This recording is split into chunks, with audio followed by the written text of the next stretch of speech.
Hey y'all, welcome back to Endeavor. Today we're gonna look at the power slap.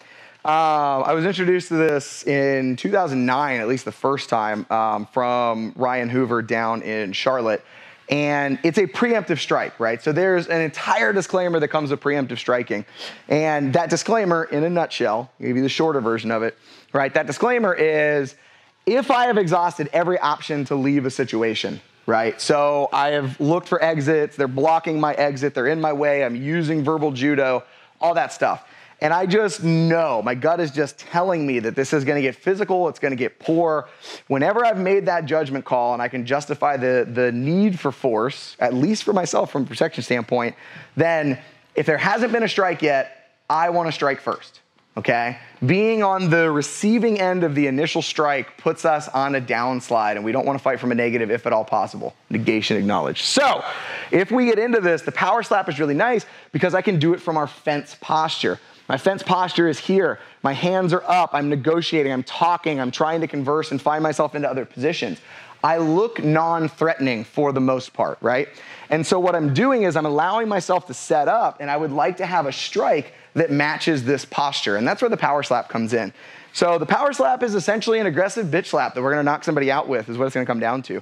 Now, when we do this on the mitt, the idea and the concept is that this is coming from nowhere.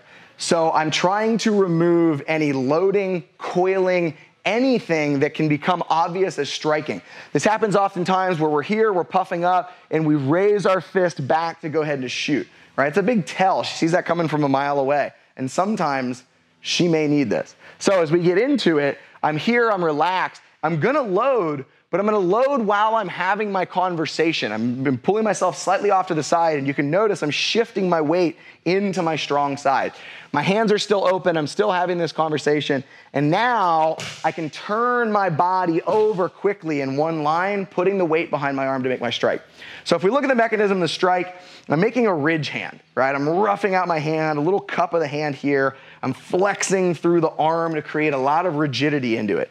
As far as targeting goes, I'm really encompassing anything from the back of the jaw to the front of the chin. And that's the beautiful part about having the open palm, is that I club through here and I may ear box, I may get the back of the jaw, I may get the chin directly, I may get a little bit of nose. All of those things are good for me. All of them can get me into a position where they're dazed, disoriented, possibly knocked out, and all that's fantastic for us. The other beautiful part about being able to do this sneakily is the best time to knock someone out is when their jaw is loose or open. And so if I'm having a conversation and she's talking, that is gonna be an amazing opportunity to be able to hit somebody and actually knock them down in that position. So we're avoiding coiling, we're being very sneaky, and we're generating a lot of power. One of the best ways that I learned to train this is to start from a neutral position. I'm gonna run you through 3 really basic drills. She's gonna hold the mitt out in front. I start from a neutral position, my hand's down here, and it's just like a wet noodle. And what I need to do is use my hip to get my hand up to this target, right? So it's all hip. There's zero movement out of my hand just yet. So from here, it's all hip. I stay relaxed, throw the hip, and I get my arm to go with it. Okay? Once I figure out how to get my arm to move by throwing my hip, then I can start to ridge the hand out. So I start to flex a little bit and be able to lean through. So now it's the same thing. I'm still gonna start from down here. I'm gonna turn my hip, and I'm gonna start to ridge and flex that hand.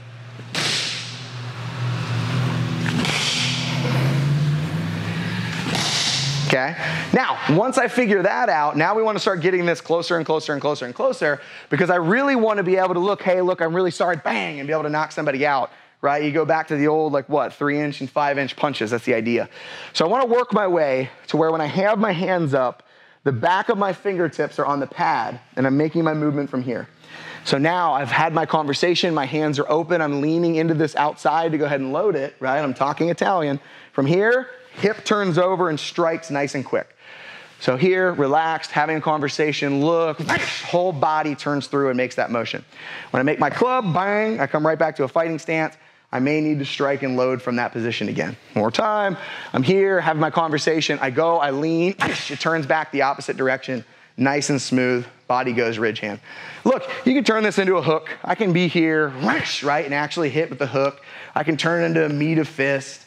If you're feeling real frisky, you can turn it into a back fist and turn over. The idea is I'm getting in and outside of the peripheral, I'm loading without actually looking like I'm loading. I'm making my eye contact so I don't look like I'm threatening, and I'm turning over without a recoil.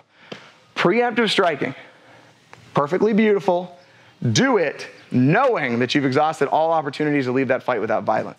If we have to be violent, we be violent as hell, we throw the first strike, we overwhelm, and then we get ourselves a safety from that point. So if you haven't checked out the power slap, add it into your mechanics for self-defense, and we will see you next time.